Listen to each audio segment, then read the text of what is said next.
Hello and welcome back to MAFT UK. What we're going to do today is look at some of my equipment that I maintain my Bushcraft gear with. Some of it I take with me and some of it is just purely for home. Even if you have budget tools like our budget pocket saw or our budget molar knife, if you don't look after them they won't last. And you've got to treat your tools right, respect them, and they will look after you. Shall we have a quick look at what I've got going on down here then, just so that you can see what I've got. One or two things might surprise you. So here we go then, from left to right. We have, well, from left to right we start with a black sheep beer. We have some teak oil and some gun express oil. I use that on my metal obviously, and obviously I use this on any timber. My molar knife, my Spyderco sharpening system. Now that's a medium, that is a fine, very expensive, very expensive.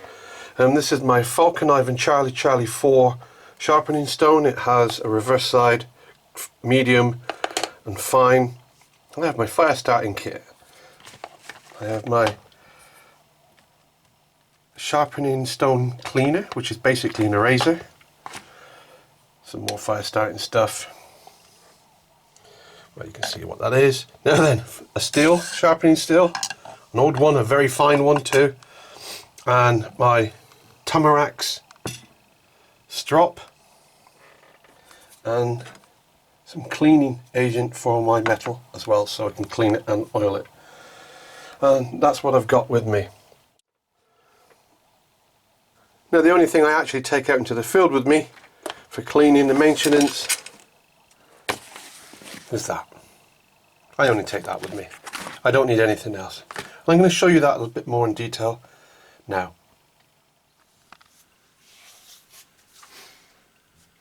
So this basically is my kit that I take with me when I go out into the hulu. This is a British Army rifle cleaning kit case, if you want to know what that is. I don't know if you, I have never seen any for sale anywhere, but you probably could get some off the internet or somewhere, you know. I've got two. I actually do use one for my rifle cleaning kit, but this one is my fire starting and maintenance kit. So here we go. Firstly, we have our stone here, which fits perfect in this wallet, and here is my eraser. This is just a standard eraser, and I'll show you why I use that in a bit. This is my little fire starting kit, tinderbox should we say. My striker, a good old standard lighter, and some DIY fatwood or imitation fatwood. I make my own. This is wax soaked, wax boiled timber. Once it's lit, it doesn't go out. It's really good stuff. I make it myself and it's brilliant.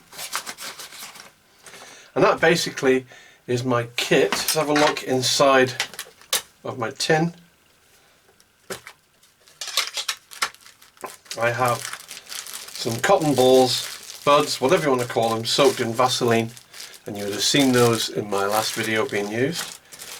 I have an empty plastic bag. I didn't know that was in there. Some char cloth. Everybody knows how to make char cloth. You see char cloth being made all the time. Good old standard lighter again. Some windproof matches. And in the very bottom there, some birch bark, which we all know is a fantastic fire starter. And that is all I've got within my tin. I don't have anything else. I don't use anything else really. Now, our Falcon Ivan Charlie 4 or CC4, you notice that it's got a bit of build up on it. And if we take our eraser,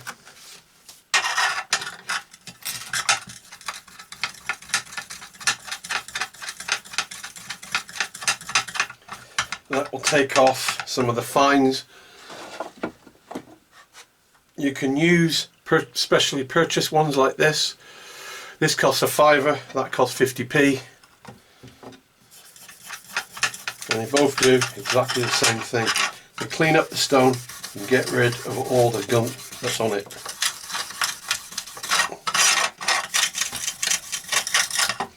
And there we are, much better.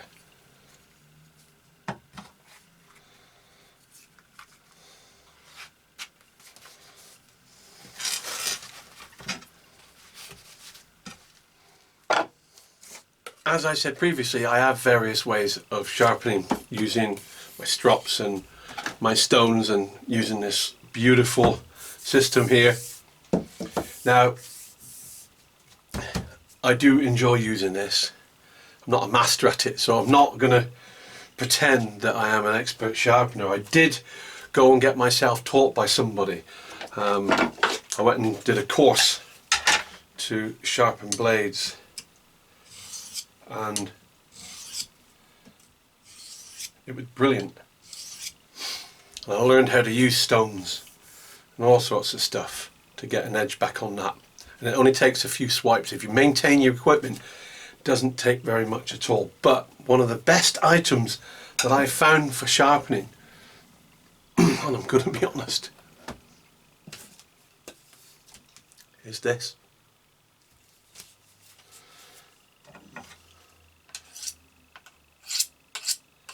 Just really gently putting that edge back on. A few gentle strokes, and oh my word, what a difference. I'm reluctant to get a piece of paper and slice it, but it because I don't like doing that. And nor does my wife. There's paper everywhere. Anyway.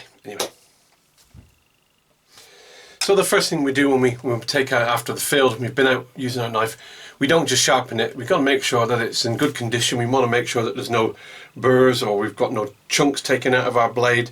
And if so, then we use our two fine stones, one, the medium to wear down the metal to get the burr or the chip out, and then we use our fine edge then to bring it back up again. And that's when I would use those two. Every other time I would simply use my steel or my little Falcon knife CC4, but we've got to clean it. Now you can buy cleaning compounds like this one to really polish up your knife. You can really get your mirror finish with this stuff. I can't remember what it's called. I bought it when I did the course, but these are budget knives. If this was an expensive knife, an expensive blade, and I was showing it off on regular times, then I would probably polish it. But if I do get some rust or staining on my carbon blades, that will take it off. It's like a fine paste sieve. I don't know if anybody remembers sieve. Other sharpening items like this one here. This is one of those, got a ceramic blade to it. It's got a ceramic head and the correct angle head. It's called a quick sharp. I'm going to be honest with you. It's never actually worked properly for me. Never liked it. No good. I'm not saying it's no good. I personally can't get on with it. I don't know how to use it. So if I'm not going to use my paste, I would simply put my paste on a bit of rag and then clean it off. Not going to do that. What I can do though, in most other cases, is use a bit of Scotch-Brite like that, and even water from your tongue. Just clean it all down, bearing in mind not to put your finger in any position where you're going to slice it straight through your finger. One thing that you may or may not know, that if you point your knife uppermost, you can always clean your blade off like that, and you won't cut yourself if you push the blade uppermost. Turn the blade the other way around, look out. So let's just clean this off now. There is a little bit of gunk on there. You do have to be careful. You really don't want to cut your finger. Dry it off.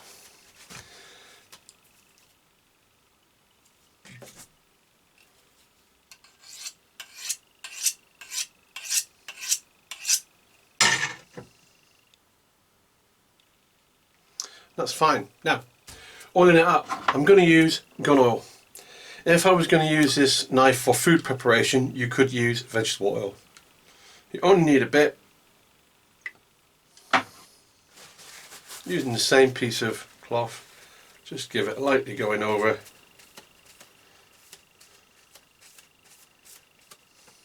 There we are.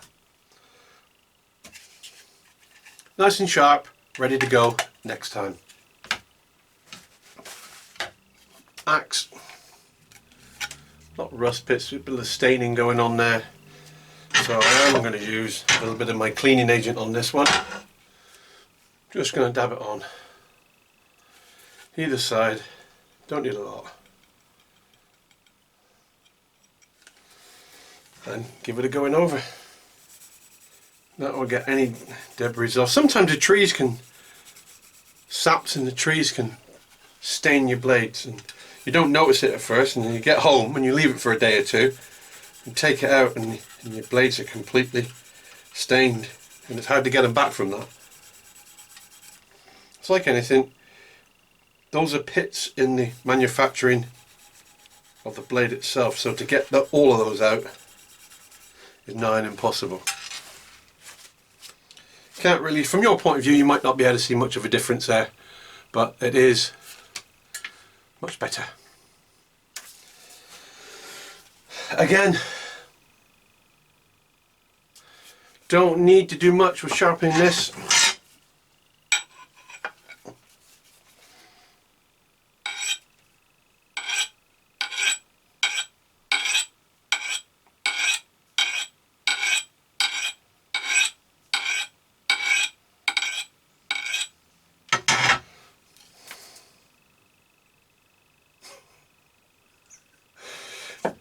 Okay, strops.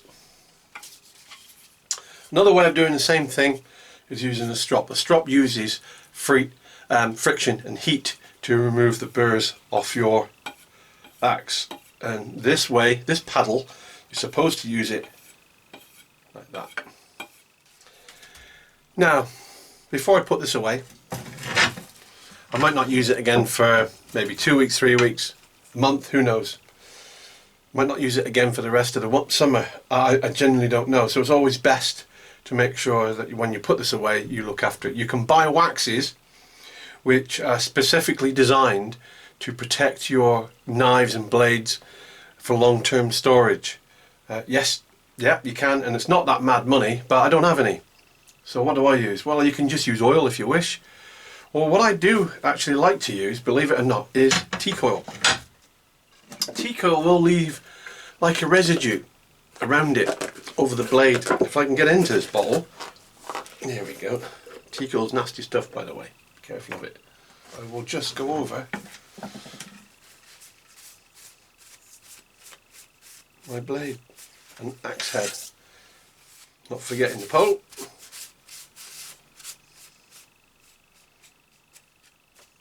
And any residue I have, well, don't do no harm to put some on the top, does it? It's teak oil at the end of the day.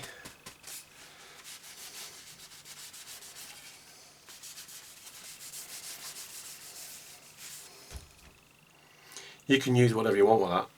You can use oil. You can. I wouldn't put teak oil on it, but what I usually do is steal my wife's moisturiser.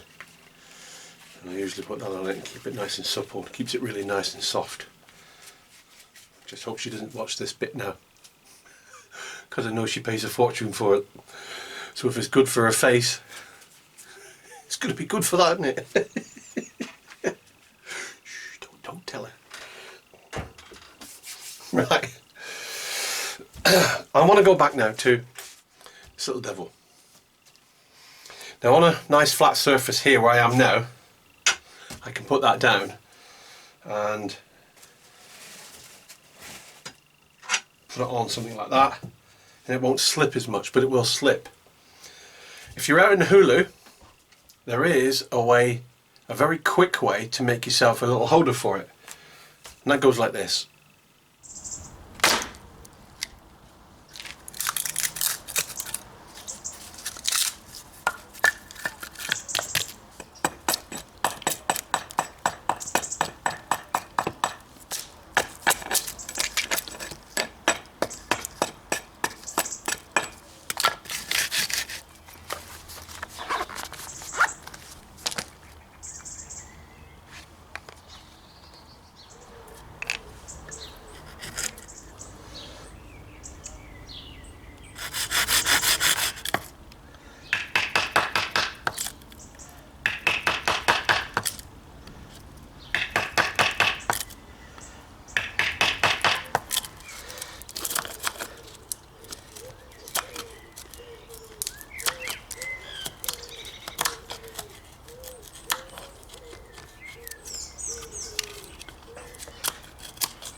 So they are very crude. Yes, it is very crude, but it only took a couple of minutes to make. It really did.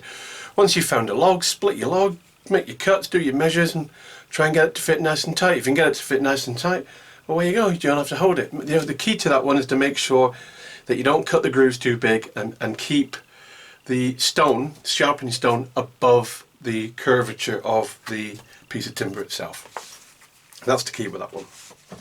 Finally, onto my saws. Again, there isn't much you can do with these. You can't sharpen them as such, really.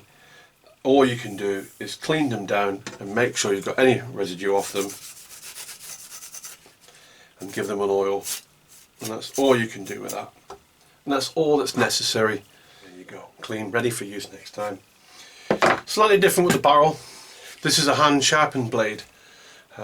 It's a very expensive blade, but it also works like a drain too. I wouldn't attempt to sharpen this because I'd probably balls it up. But again, what we have to do is give it a good clean. Brush is more useful for a large jagged tooth blade. You want to keep your fingers away from that. Make sure you're happy with that.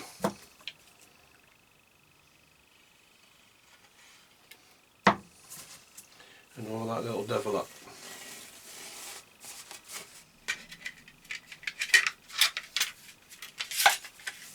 And it looks like new again. There are lots of different videos showing you how to sharpen stuff and how to maintain your equipment. I know that, and some of this stuff is really basic stuff. But I'm going to be honest. That's the best sharpening tool I've got. It does all my kitchen knives. It does everything down in the kitchen and sharpens it wonderfully and keeps a real good edge on everything. So why would it not do my bushcraft equipment too? And it really does, and it's a fantastic piece of equipment. Don't overlook it, but don't go and get a cheap one. Go and get a decent one, a really fine steel, ridges on it. So I'm not really sure how that will focus in, but it's very, very fine. But even this needs a clean. So there's no harm with your piece of Scotch-Brite. Every now and again, pull off the dirt. Yeah, terrific piece of equipment. That's it. That's all I was going to show you today. I just wanted to show you the importance of maintaining your kit, the reasons we do maintain our kit, and also a little tip, a couple of tips there, what equipment to use. Save yourself a lot of money. These stones, although they will repair your knife or blade should you have a serious problem with it, they are £50 plus each. Probably pick out a good one of them for 20 quid maybe. £50, that's a lot of money, isn't it? A lot of money. However, the Falcon knife in the CC4, that I don't know what to pay for that, 20 quid? £16, 16 to £20. That is a brilliant little piece of equipment. And if you make that little stand for it, works every time for you. So yeah, very quick, very short, very simple. I hope you enjoyed it. Looking forward to my fishing. Got a huge session going on down in Bluebells coming up at the end on the next bank holiday. So I'm looking forward to that. Until then, I don't know what I'll be getting up to, so we'll see you then. See you later. Bye bye.